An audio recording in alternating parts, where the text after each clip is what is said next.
إن الحمد لله نحمده ونستعينه ونستغفره ونعوذ بالله من شرور أنفسنا ومن سيئات أعمالنا من يهده الله فلا مضل له ومن يضلل فلا هادي له وأشهد أن لا إله إلا الله وحده لا شريك له وأشهد أن محمدا عبده ورسوله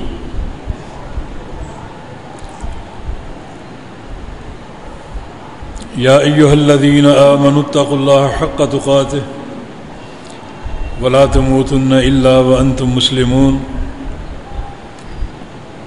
يا أيها الناس اتقوا ربكم الذي خلقكم من نفس واحدة وخلق منها زوجها وبث منهما رجالا كثيرا ونساء واتقوا الله الذي تساءلون به والأرحام إن الله كان عليكم رقيبا يا أيها الذين آمنوا اتقوا الله وقولوا قولا سديدا يصلح لكم أعمالكم ويغفر لكم ذنوبكم ومن يطع الله ورسوله فقد فاز فوزا عظيما أما بعد فإن أصدق الكلام كلام الله وأحسن الهدي هدي محمد صلى الله تعالى عليه وسلم وشر الأمور محدثاتها وكل محدثة بدعة وكل بدعة ضلالة وكل ضلالة في النار من يطع الله ورسوله فقد رشد واهتدى ومن يعص الله ورسوله فقد ضل وغوى اللهم صل على محمد وعلى آل محمد كما صليت على إبراهيم وعلى آل إبراهيم إنك حميد مجيد اللهم بارك على محمد وعلى آل محمد كما باركت على إبراهيم وعلى آل إبراهيم إنك حميد مجيد سبحانك لا علم لنا إلا ما علمتنا إنك أنت العليم الحكيم رب اشرح لي صدري ويسر لي أمري واحلل عقدة من لساني يفقه قولي لقد قال الله سبحانه وتعالى أعوذ بالله من الشيطان الرجيم من همزه ونفخه ونفثه بسم الله الرحمن الرحيم قل إن كنتم تحبون الله فاتبعوني يحببكم الله ويغفر لكم ذنوبكم ومن يطع الله ورسوله فقد فاز فوزا يغفر لكم ذنوبكم قل إن كنتم تحبون الله فاتبعوني يحببكم الله ويغفر لكم ذنوبكم والله غفور رحيم وقال سبحانه وتعالى فليحذر الذين يخالفون عن أمره أن تصيبهم فتنة أو يصيبهم عذاب أليم وقال رسول الله صلى الله تعالى عليه وسلم ثلاث من كن فيه وجد بهن حلاوة الإيمان أن يكون الله ورسوله أحب إليه مما سواهما وأن يحب المرء لا يحبه إلا لله وأن يكره أن يعود في الكفر بعدما أنقذه الله كما يكره أن يقذف في النار أو كما قال صلى الله تعالى عليه وسلم. یہ صحیح بخاری کی حدیث ہے. اس میں رسول کریم صلی اللہ علیہ وسلم کا فرمان ہے ثلاث من کن فیہ وجد بہن حلاوۃ الایمان کہ تین چیزیں جس شخص میں پیدا ہو گئیں وہ ان 3 چیزوں کی برکت سے ایمان کی مٹھاس کو پالے گا۔ اس کا دل جو ہے وہ ایمان کی حلاوت سے رچ بس جائے گا، اور یہ خالق کائنات کا ایک بہت بڑا انعام ہے اپنے بندے کے لیے۔ اللہ تعالی جس بندے کے بارے میں چاہتا ہے کہ وہ عمل صالح کی راہ پر گامزن ہو جائے تو اللہ تعالی ایمان کی مٹھاس اور عمل صالح کی محبت اس کے اندر پیدا کر دیتا ہے۔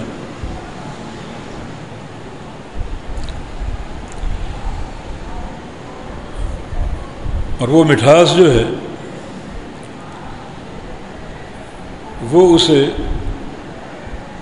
ہر لمحہ اللہ تعالیٰ کی اطاعت اور عمل صالح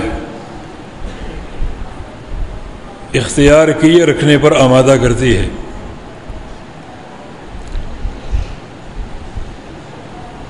یہ مٹھاس کیسے حاصل ہو؟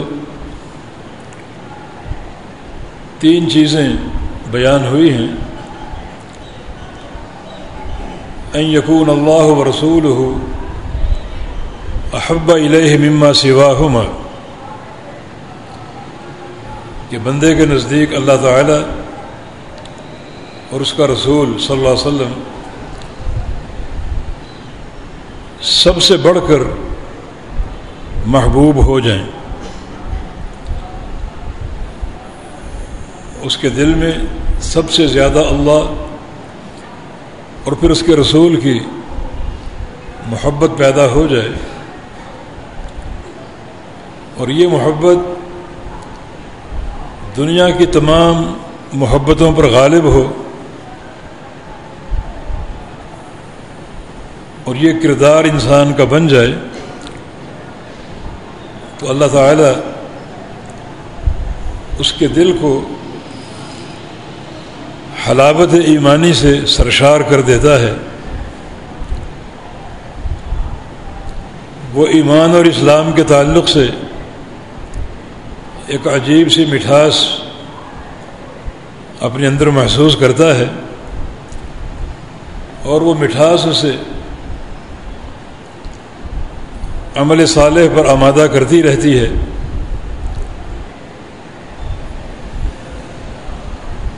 تو اللہ اور اس کے رسول کی محبت نہیں، بلکہ اللہ اور اس کے رسول کی محبت سب سے بڑھ کر ہونا، یہ حلاوت ایمانی کا ذریعہ بنتی ہے۔ اس حدیث سے اللہ تعالیٰ اور اس کے رسول کی محبت جو ہے اس کی فضیلت واضح ہوتی ہے کہ یہ محبت ایمان کی مٹھاس حاصل ہونے کا ذریعہ ہے۔ آپ نے دیکھا کہ اس حدیث میں 2 محبتیں جمع ہیں، ایک اللہ تعالیٰ کی محبت اور دوسرا اس کے رسول صلی اللہ علیہ وسلم کی محبت۔ اصل محبت اللہ تعالیٰ کی ہے، ساری محبتوں کا مستحق اللہ رب العزت ہے، اور اللہ تعالیٰ کی محبت کی تکمیل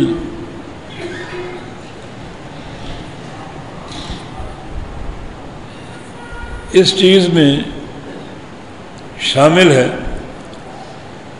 کہ اللہ تعالیٰ کو جس سے محبت ہو اس سے محبت کی جائے۔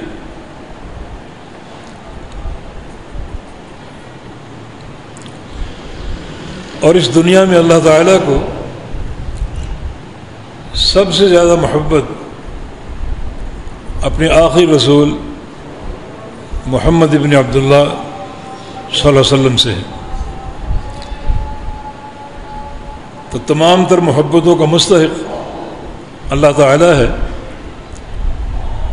اور اللہ تعالیٰ کے بعد اس پوری کائنات میں سب سے زیادہ محبت محمد الرسول اللہ صلی اللہ علیہ وسلم کے لیے ہے۔ ضروری ہے کہ آپ کی محبت بھی پوری دنیا کی محبت پر غالب ہو، اور پوری دنیا کی محبت سے بڑھ کر ہو، جیسا کہ صحیح بخاری کی حدیث کے الفاظ ہیں، لا یؤمن احدکم حتی اکون احب الیہ من والدہ و ولدہ والناس اجمعین۔ اس وقت تک تم لوگ مومن نہیں ہو سکتے، تمہارا ایمان قابل قبول نہیں ہو سکتا جب تک میں محمد الرسول اللہ صلی اللہ علیہ وسلم تمہارے نزدیک، تمہارے ماں باپ سے، تمہاری اولاد سے اور کائنات کے ہر فرد سے زیادہ محبوب نہ ہو جاؤں۔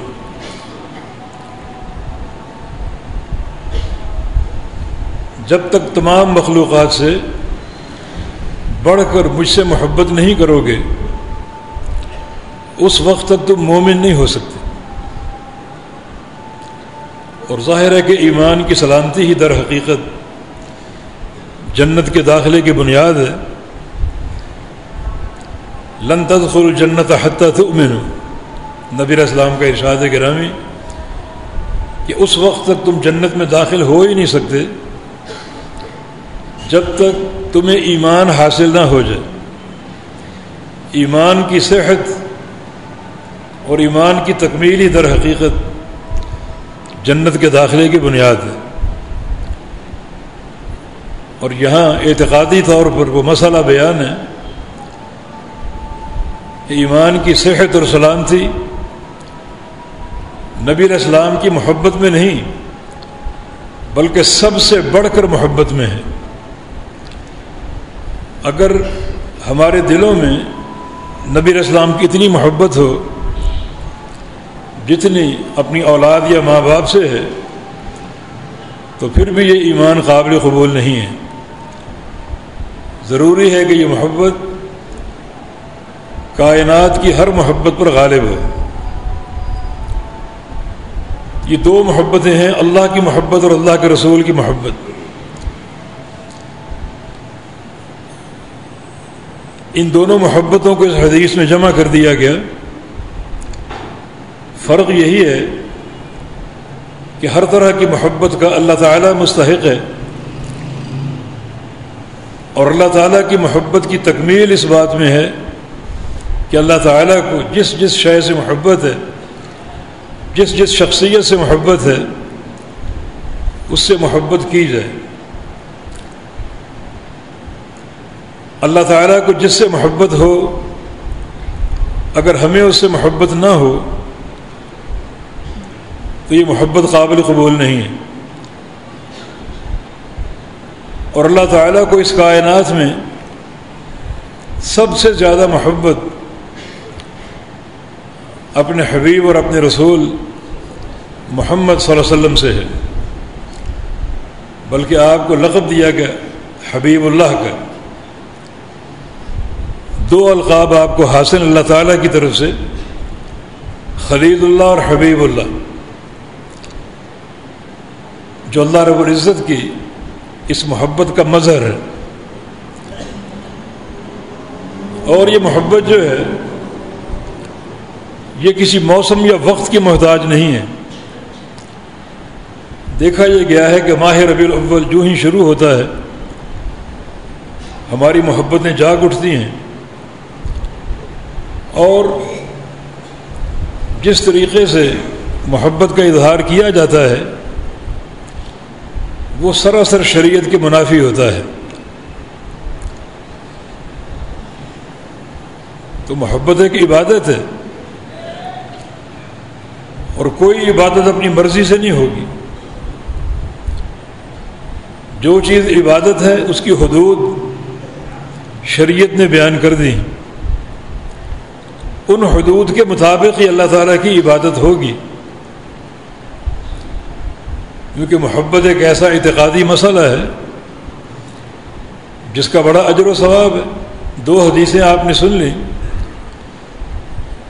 ایک یہ کہ اللہ اور اس کے رسول کی محبت جو ہے یہ حلاوت ایمانی حاصل ہونے کا ذریعہ ہے، اور دوسری حدیث اس وقت تک ہمارا ایمان قابل قبول نہیں ہے جب تک اللہ تعالیٰ کے رسول سے ایسی محبت نہ ہو جو ساری محبتوں پر غالب ہو۔ ایک اور حدیث میں نبی علیہ السلام کا فرمان ہے، المرء مع من احب، انسان قیامت کے دن اسی کے ساتھ ہوگا جس کے ساتھ دنیا میں محبت کرتا ہے، یعنی محبت کا غلبہ جس شخصیت کے ساتھ ہوگا اسی کے ساتھ اسی کی رفاقت آپ کو عطا ہو جائے گی۔ اور اگر واقعتاً یہ محبت اللہ تعالیٰ کے پیارے رسول سے ہو جو ہر محبت پر غالب ہو، تو پھر یہ بہت بڑی نعمت کہ جنت اور جنت میں اللہ کے نبی کی رفاقت، یہ دو چیزیں حاصل ہو سکتی۔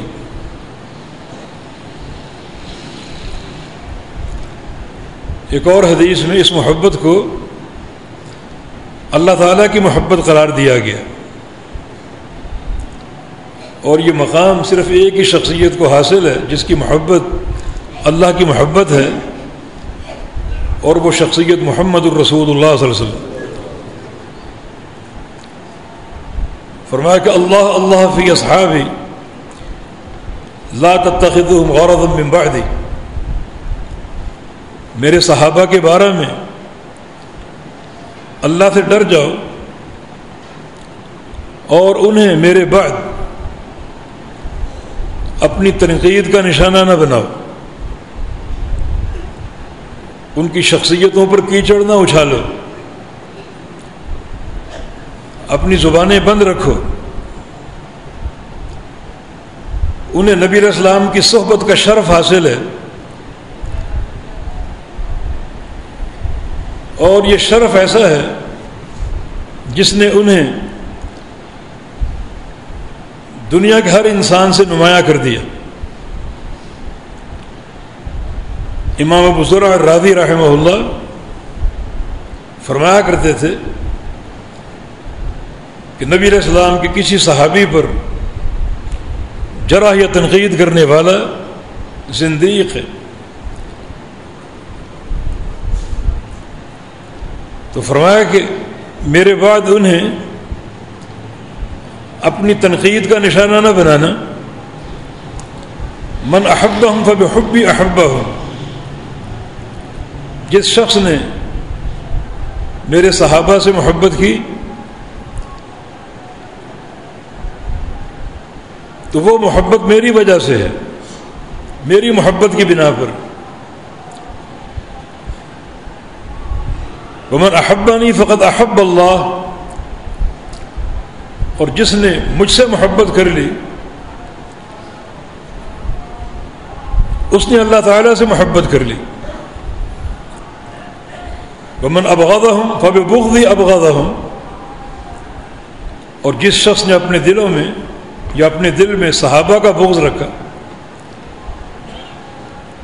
تو وہ بغض میرے بغض کی بنا پر۔ ومن ابغضنی فقد ابغض اللہ، اور جس نے اپنے دل میں میرا بغض رکھا اس نے اللہ کا بغض رکھا۔ تو اس حدیث کی ترتیب یہ بنتی ہے کہ صحابہ کی محبت رسول اللہ کی محبت ہے، اور رسول اللہ کی محبت اللہ تعالیٰ کی محبت، اور صحابہ کا بغض رسول اللہ کا بغض ہے، اور رسول اللہ کا بغض اللہ تعالیٰ کا بغض ہے صلی اللہ تعالیٰ علیہ وسلم۔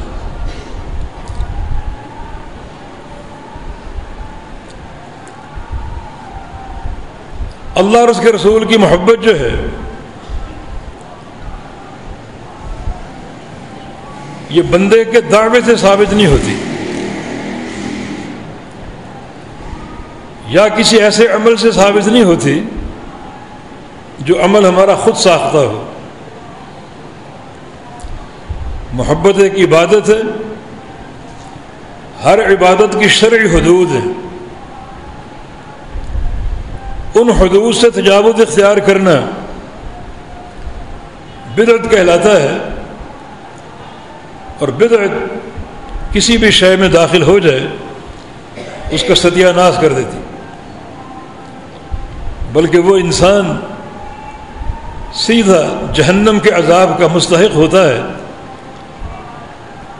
نہ اس کی نیکیاں قبول ہوتی ہیں نہ اس کی توبہ قبول ہوتی۔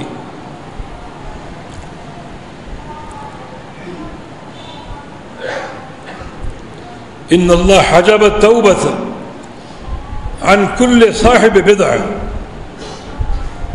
اللہ تعالی نے ہر بدعتی انسان سے توبہ کو چھپا دیا ہے۔ حالانکہ توبہ اللہ تعالیٰ کے نزدیک بندے کا سب سے محبوب عمل، اللہ افرح بتوبۃ عبدہ، اللہ رب العزت اپنے بندے کی توبہ سے بہت خوش ہوتے، سب سے زیادہ خوش ہوتے، مگر یہ بدعت کا عمل اتنا منحوس ہے، اتنی بڑی نحوست اور ضلالت ہے یہ کہ اللہ تعالیٰ نے بدعتی بندے سے توبہ کو چھپا ہی دیا۔ شیطان اپنا وار کرنے میں کامیاب ہو جاتا ہے، کیونکہ بندہ بدعت کو نیکی سمجھتا ہے، جب وہ نیکی سمجھتا ہے تو توبہ کیسے کرے؟ وہ گناہ تو ہے نہیں اس کے نزدیک،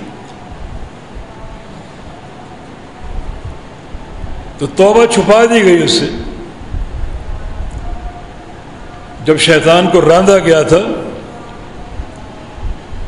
تو اس نے یہ بات کہی تھی کہ میں اپنے جو اعمال ہیں، اپنے وسوسے وہ سجا کر پیش کروں گا، مزین کر کے، ملمع سادی کے ساتھ۔ اس ملمع سادی کو ہم نے دین سمجھ لیا، چنانچہ ملمع شادیاں ہو رہی، چراغاں کا اہتمام، اور اس کو عین محبت قرار دیا جاتا ہے، حالانکہ دین سے یہ باتیں ثابت نہیں، نہ ہی اللہ اور اس کے رسول کی محبت کا کوئی خاص موسم ہے،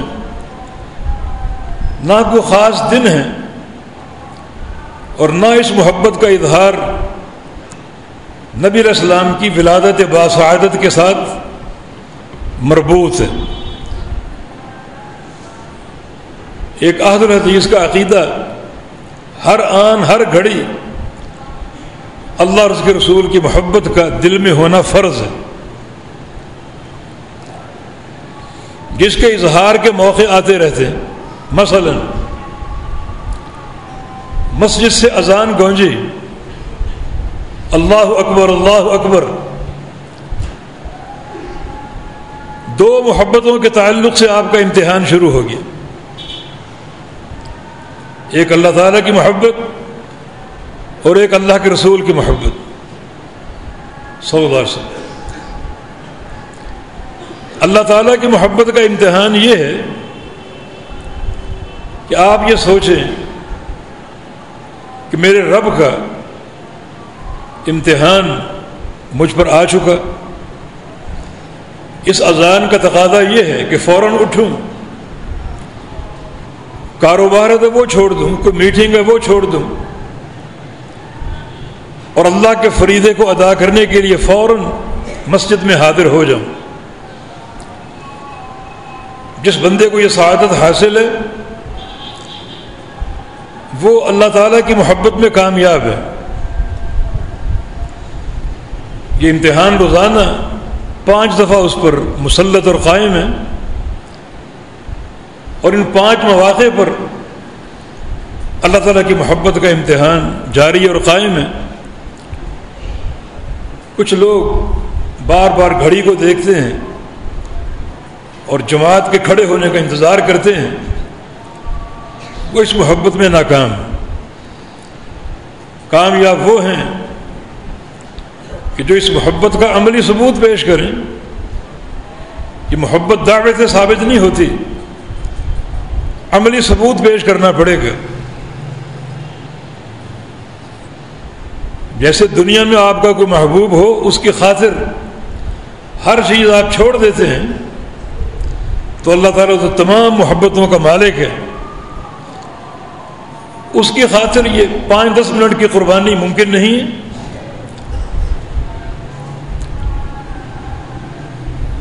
یہ اللہ تعالیٰ کی محبت کا امتحان ہے۔ بہت سے بندے ناکام ہیں اور بہت سے کامیاب بھی۔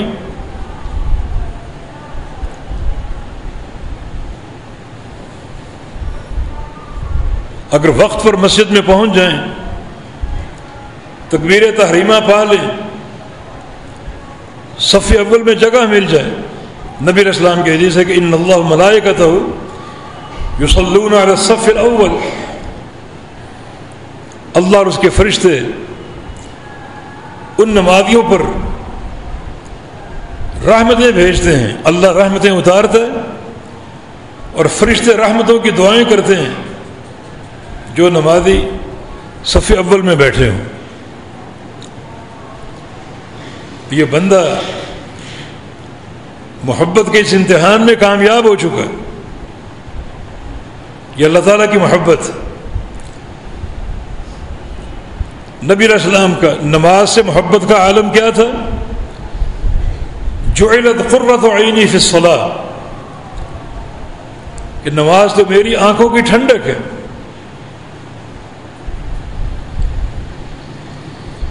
سیدہ عائشہ صدیقہ طاہرہ مطہرہ رضی اللہ عنہا فرماتی ہیں کہ کان رسول اللہ صلی اللہ علیہ وسلم یحدث معنا ونحدث معه، ہم رسول اللہ صلی اللہ علیہ وسلم کے ساتھ باتیں کر رہے ہوتے، آپ ہمارے ساتھ مصروف گفتگو ہوتے۔ فلما سمع الاذان، جب آپ اذان سنتے تو قام، فوراً کھڑے ہو جاتے، کأنہ لا یعرفنا، گویا آپ ہمیں پہچانتے ہی نہیں۔ اذان سن کر آپ کی کیفیت یہ ہوتی کہ گویا آپ ہمیں پہچانتے ہی نہیں۔ یہ ہے اللہ تعالیٰ کی محبت کی شدت۔ اہل و عیال، کام کاروبار، ہر چیز کو چھوڑ دینا، تو پھر یہ دلیل ہوگا کہ اللہ تعالیٰ کی محبت تمام محبتوں پر غالب ہے۔ اور یہ امتحان روزانہ بار بار ایک انسان کے سامنے آتا ہے، تو اس محبت کی صداقت کو ثابت کرنے کے لیے یہ عملی ثبوت پیش کرو۔ یہ عملی در حقیقت اللہ تعالیٰ کی محبت کی دلیل ہے۔ یہ محبت دعوے سے ثابت نہیں ہوتی۔ ایک انسان کا یہ کہہ دینا کہ اللہ تعالیٰ سے مجھے محبت ہے، اتنا کافی نہیں ہے۔ عملی میدان میں آؤ، امتحان ہی سے ایک انسان واضح ہوتا ہے کہ وہ عزتوں کا مستحق ہے یا ذلتوں کا مستحق ہے۔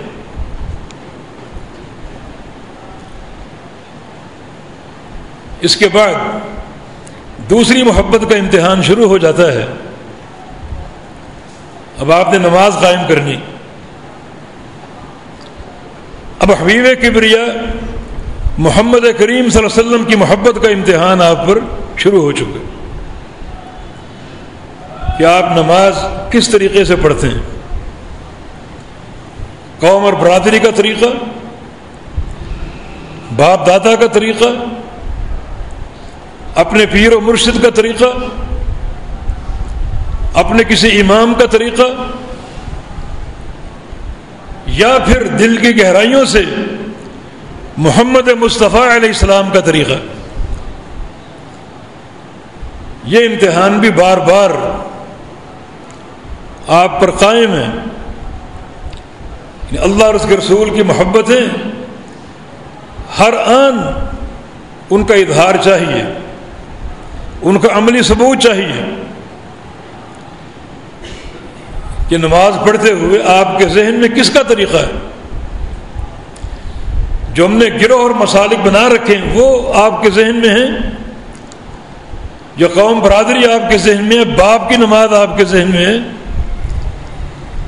یا محمد الرسول اللہ صلی اللہ علیہ وسلم کی نماز. یہ محبت کا عملی امتحان ہے. تو ہر وہ موقع جو اللہ کی اطاعت کا ہو اس میں یہ دو امتحان ہمیشہ آپ پر قائم ہیں. حج کرنے جائیں، عمرہ کرنے جائیں، جہاد کے لیے جائیں، رمضان کا مہینہ آ جائے،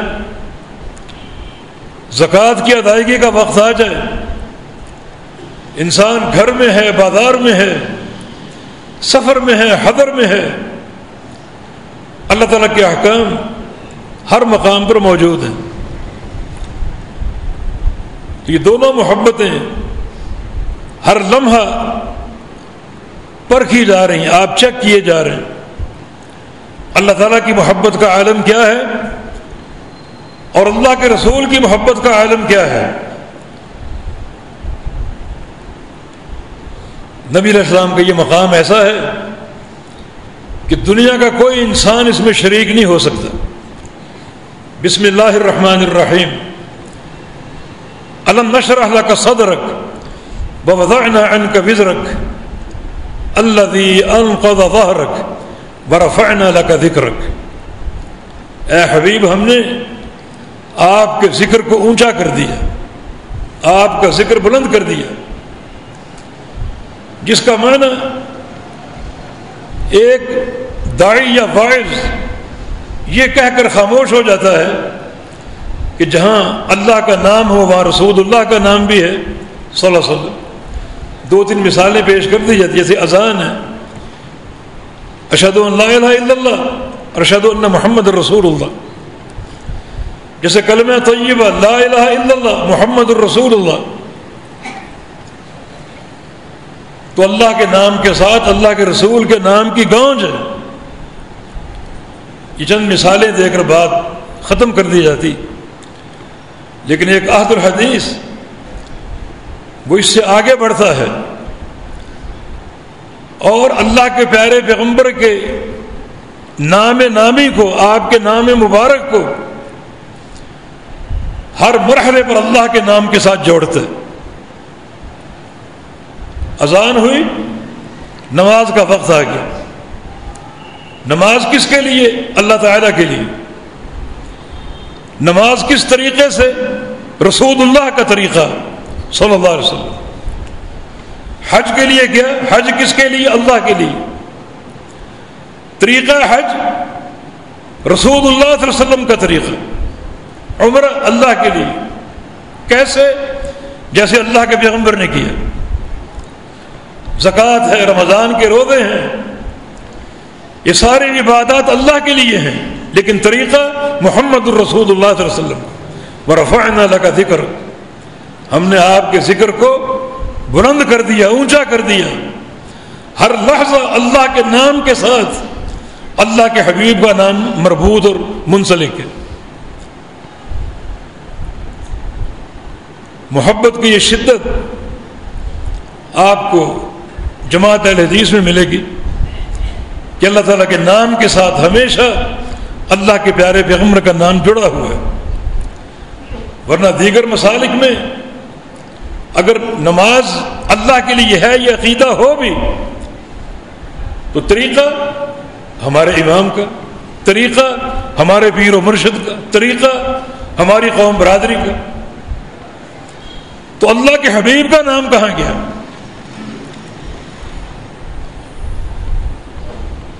یہ روش جو ہے اس محبت کی نفی کرتی ہے. تو عرض کر رہا ہوں کہ نبی علیہ السلام کی محبت جو ہے وہ کسی مہینے یا موسم کے محتاج نہیں ہے کہ جناب ربیع الاول آ گیا ذکر حبیب شروع ہو گیا. اور محبت کا اظہار بھی ایسے طریقوں سے جن کی شریعت تائید نہیں کرتی. جو طریقے ہم نے اپنا رکھے ہیں چند سوالوں کے جواب تیار کرنے پڑیں گے. یہ طریقے جو ہیں اطاعت ہیں یا نافرمانی؟ ان کو اطاعت کہو گے یا معصیت کہو گے؟ اگر معصیت کہو گے تو بات ختم ہو گئی، معاملہ ختم ہو گیا یہیں پر. اور اگر اطاعت کہو گے تو اس اطاعت کا اللہ کے حبیب کو علم تھا یا نہیں؟ اگر علم نہیں تھا تو دین کے کسی مسئلے کا اللہ کے حبیب کو علم نہ ہو یہ عقیدہ کفر ہے.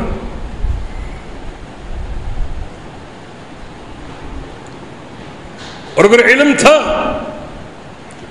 تو پھر ایک اور سوال سامنے آتا ہے کہ نبی علیہ السلام نے یہ طریقہ اپنی امت کو دیا یا نہیں دیا؟ اگر نہیں دیا تو یہ بھی مقام مصطفیٰ کی اہانت ہے.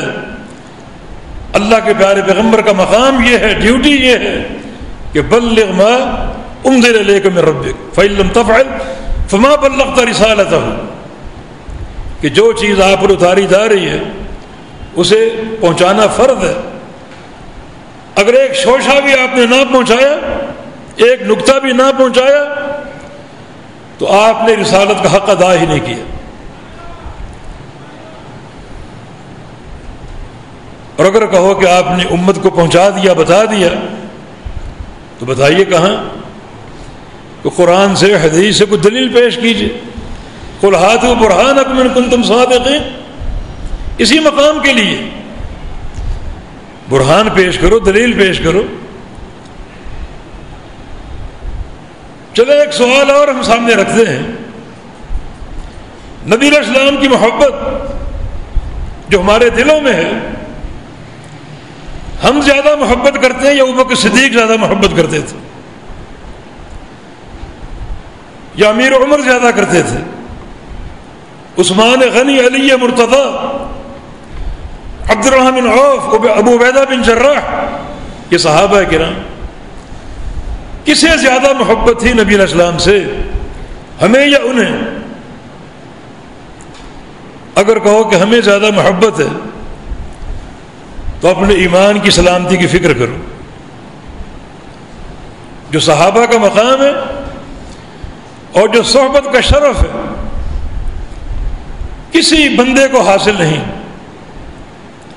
اور اگر کہو کہ صحابہ کو زیادہ محبت تھی، ابوبکر صدیق کو زیادہ محبت تھی، امیر عمر کو زیادہ محبت تھی، تو انہوں نے یہ سارے کام کیوں نہ کیے جو آپ کر رہے ہیں؟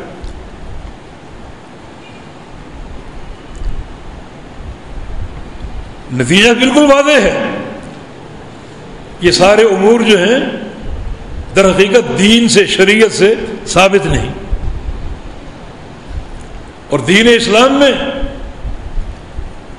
محبت کی جو تفسیر اور تعبیر ہے وہ اطاعت کے ساتھ ہے. اطاعت اور محبت آپس میں لازم و ملزوم. محبت اطاعت کے بغیر قابل قبول نہیں، اور اطاعت محبت کے بغیر قابل قبول نہیں. آپ کے دلوں میں نبی علیہ السلام کی محبت بھی ہو انتہائی شد و مد کے ساتھ، اور اطاعت کا جذبہ بھی ہو انتہائی شد و مد کے ساتھ. دونوں لازم و ملزوم ہیں، اور ایک کے بغیر دوسری چیز ناقص ہے اور ناقابل قبول. لیکن صدق محبت جو ہے وہ صدق اطاعت کے ساتھ. نبی علیہ السلام کی اطاعت کے تعلق سے تین چیزیں پیدا کر لو. ایک آپ کے فرامین کو ماننا، اس کو اطاعت کہا جاتا ہے۔ یا ایھا الذین آمنوا اطیعوا اللہ واطیعوا الرسول ولا تبطلوا اعمالکم، ایمان والو اللہ اور اس کے رسول کی اطاعت کر لو اور اپنے اعمال کو برباد نہ کرو۔ بڑی دو ٹوک بات، اللہ اور اس کے رسول کی اطاعت کرو گے تو اعمال قابل قبول ہیں، محفوظ ہیں، اطاعت نہیں کرو گے اعمال برباد ہیں۔ یہ آپ کا حق ہے، یہ حق بنوانے کے لیے آپ آئے۔ اللہ اپنے انبیاء کو بھیج دے اس حق کے ساتھ کہ میرے نبی کی اطاعت کی جائے، میرے نبی کی اطاعت کا سکہ بجے۔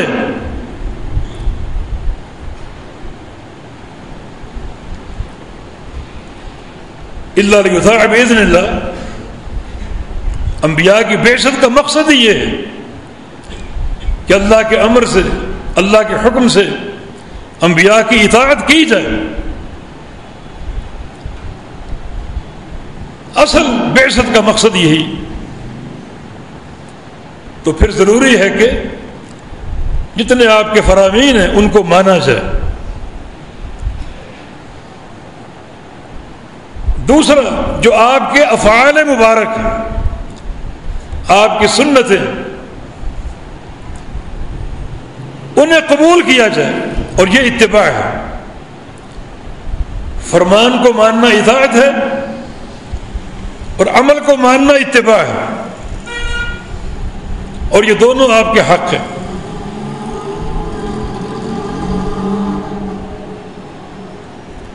اور تیسری چیز یہ ہے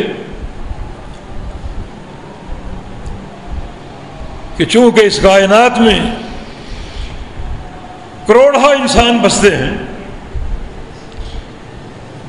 تو آپس میں اختلاف ممکن ہے۔ ایک فرد واحد کی عقل بھی اختلاف کا شکار ہو سکتی، صبح رائے کچھ اور ہو، شام رائے کچھ اور ہو، رائے تبدیل ہوتی رہتی ہے۔ حالانکہ وہ ایک عقل ہے، ایک عقل اختلاف کا شکار ہو سکتی ہے، اور جہاں کروڑہ عقلیں ہوں وہاں اختلاف کیوں نہ ہوگا؟ عین ممکن، یہ فطرت ہے۔ اس فطری مسئلے پر اللہ تعالی نے ایک شخصیت کو بٹھا دیا اور قائم کر دیا، اور وہ محمد الرسول اللہ صلی اللہ علیہ وسلم۔ جو ہی اختلاف ہو اس کا حل صرف ایک ہی شخصیت سے طلب کرو، اور وہ شخصیت محمد مصطفیٰ علیہ السلام کی شخصیت۔ یہ آپ کا حق ہے۔ فلا وربک لا یؤمنون حتی یحکموک فیما شجر بینہم ثم لا یجدوا فی انفسہم حرجا مما قضیت ویسلموا تسلیما۔ لوگوں کو بتا دو اس وقت تک تم مومن ہو ہی نہیں سکتے جب تک اپنے اختلافات میں، تنازعات میں آپ کو حاکم نہ مان لیں اور آپ سے فیصلہ نہ کروائیں اور اس فیصلے کو قبول نہ کر لیں، اور جب قبول کریں تو دل میں کوئی خلجان نہ ہو۔ یہ چار چیزیں، تمہارا ایمان، ایمان کی سلامتی ان چار امور پر قائم ہے۔ اختلاف ہو جائے، کیا آپ کا عقیدہ ہونا چاہیے کہ اس کا حل ایک ہی شخصیت کرے گی، اور وہ امام الانبیاء محمد مصطفیٰ علیہ السلام۔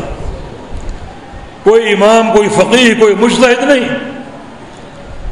یہ آپ کا عقیدہ کہ حاکم اور فیصل اللہ کا رسول ہے۔ یہ پہلا مرحلہ۔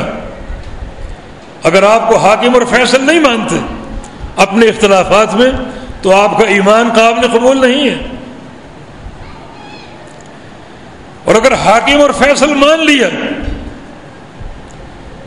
تو اب کا ایمان قابل قبول ہوگا نہیں۔ دوسرا مرحلہ کہ عملاً آپ سے فیصلہ کراؤ بھی، خالی حاکم ماننا کافی نہیں ہے، بلکہ عملاً اپنے اختلاف کا فیصلہ اللہ کے نبی سے کراؤ۔ دو مرحلے ہو گئے، چلے حاکم بھی مان لیا، فیصلہ بھی آپ سے کروا لیا، اب تو مومن ہو گئے؟ نہیں، تیسرا مرحلہ، آپ کے فیصلے کو قبول کر لو۔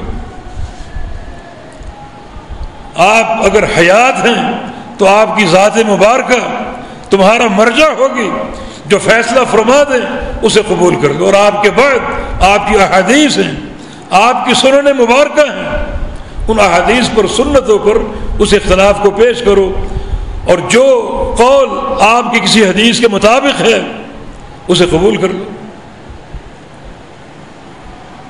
چلے حاکم بھی مان لیا، فیصلہ بھی کرا لیا، اور جو فیصلہ آپ سے صادر ہوا وہ قبول بھی کر لیا، اب تو مومن ہو گئے؟ نہیں، چوتھا مرحلہ، ثم لا یجدوا فی انفسہم حرجا مما قضیت، آپ کا فیصلہ سن کر اپنے دل میں کوئی کھٹک اور تنگی محسوس نہ کرے،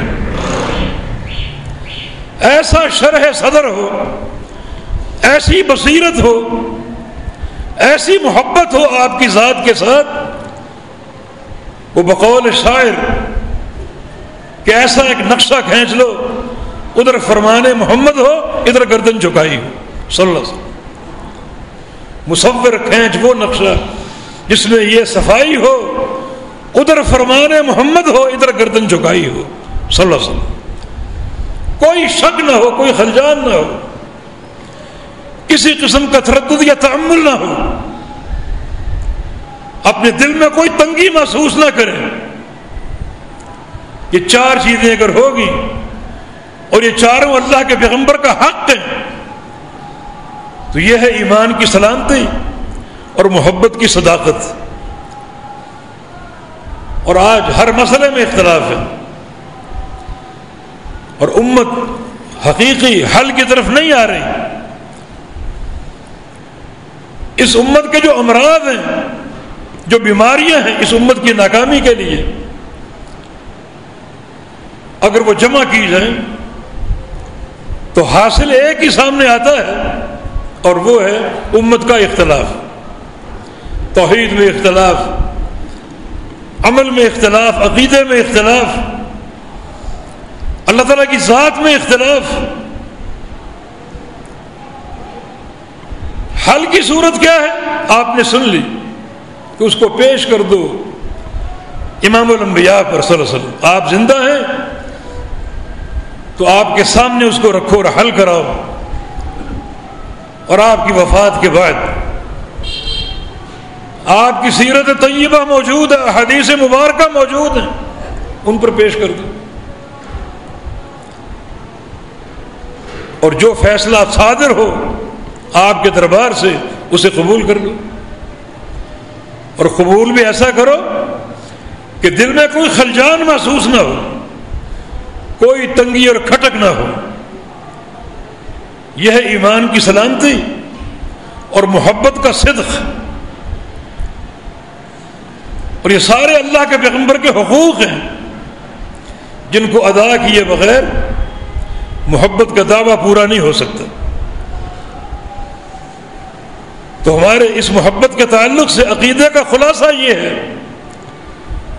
اصل محبت اللہ کے لیے ہے، اور اللہ تعالیٰ کی محبت کی تکمیل کی صورت یہ ہے کہ اللہ تعالیٰ کو جس جس شے سے، جس جس انسان سے محبت ہے آپ اس سے محبت کریں، اور ہمارا عقیدہ ہے کہ سب سے زیادہ محبت اللہ تعالیٰ کی حبیب کبریا محمد مصطفیٰ علیہ السلام سے، لہذا اس پوری کائنات میں اللہ تعالیٰ کی محبت کے بعد اللہ کے حبیب کی محبت ہے، رسول کریم صلی اللہ علیہ وسلم کی محبت، اور محبت کی صداقت جو ہے اس کے امور آپ نے سن لیے کہ یہ محبت اطاعت کے ساتھ مقرون ہے، جڑی ہوئی ہے، اطاعت کے ساتھ مربوط ہے۔ محبت اگر اطاعت سے خالی ہے تو قابل قبول نہیں ہے، اور اطاعت اگر محبت سے خالی ہے تو وہ بھی قابل قبول نہیں۔ نبی علیہ السلام کے حقوق کا خیال رکھا جائے، ان حقوق کا تحفظ کیا جائے، ان حقوق کا تحفظ در حقیقت آپ کی محبت کی صداقت کی دلیل،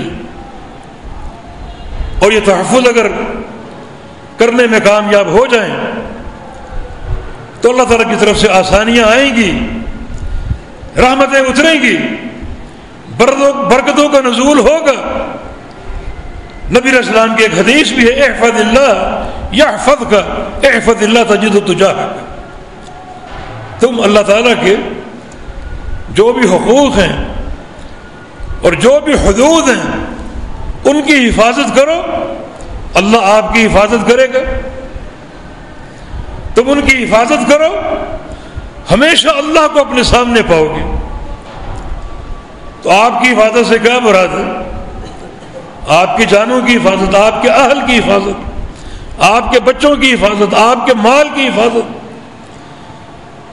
آپ کی تجارتوں کی حفاظت، اخلاقیات کی حفاظت، معاشرتی امور کی حفاظت، سفر و حضر کی حفاظت، ملک و قوم کی حفاظت، سیاسی نظام کی حفاظت۔ بس آپ اللہ تعالیٰ کے دین کے محافظ بن جائیں، اور دین کی حفاظت سراسر اللہ کے پیارے پیغمبر کی غلامی کے ساتھ، عقیدے میں، عمل میں، معاملات میں، اصول و فروع میں نبی علیہ السلام کا دامن تھام لیا جائے اور آپ کے سچے پیروکار بن جائیں۔ یہ در حقیقت اللہ تعالیٰ کا نظام بھی ہے، امر بھی ہے، اور اللہ کے پیارے پیغمبر کی محبت کی صداقت کا ثبوت بھی ہے۔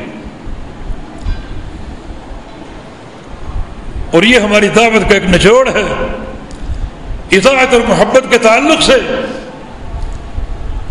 جس کا مفاد یہی ہے کہ یہ محبت کسی موسم کی محتاج نہیں ہے، کسی مخصوص دن کی محتاج نہیں ہے، بلکہ سال کے 360 دن اور ہر دن کا ہر لحظہ، ہر گھڑی اس محبت سے بھرپور ہونا چاہیے۔ قدم قدم پر محبت کے ثبوت کے مواقع موجود ہیں، ہر موقع پر پیارے پیغمبر کی سنت کے تقاضے موجود ہیں، انہیں اپنا لینا صدق محبت ہے، اور صدق محبت ہی در حقیقت ایک انسان کے ایمان کی صحت اور ایمان کے قابل قبول ہونے کی علامت ہے۔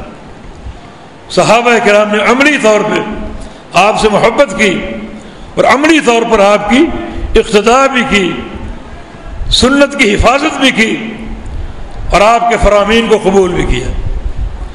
جن صحابہ کا جذبہ یہ ہو کہ اللہ کے پیارے پیغمبر اگر کبھی اپنا لعاب دہن پھینکتے، تھوک اپنی پھینکتے، تو صحابہ اسے زمین پر گرنے نہ دیتے، وہ صحابہ کے ہاتھوں میں گرتی، اور صحابہ کرام اس لعاب کو، اس مبارک لعاب کو جسم کے ساتھ، کپڑوں کے ساتھ مل لیا کرتے تھے۔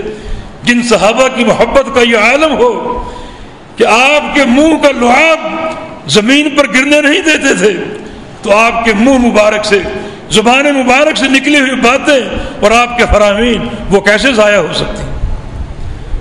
یقیناً یہ دونوں محبتوں کا اجتماع ہے، آپ کی ذات سے محبت اس لعاب مبارک کی محبت کے ساتھ، اور آپ کی بات سے محبت کہ جو صحابہ آپ کے لعاب کا اس قدر احترام کیا کرتے تھے، اسی زبان سے صادر شدہ آپ کی باتیں، آپ کی تعلیمات اور آپ کے فرامین، ان کے یہ کس قدر محافظ ہوں گے اور کس قدر اپنانے والے اور قبول کرنے والے ہوں گے۔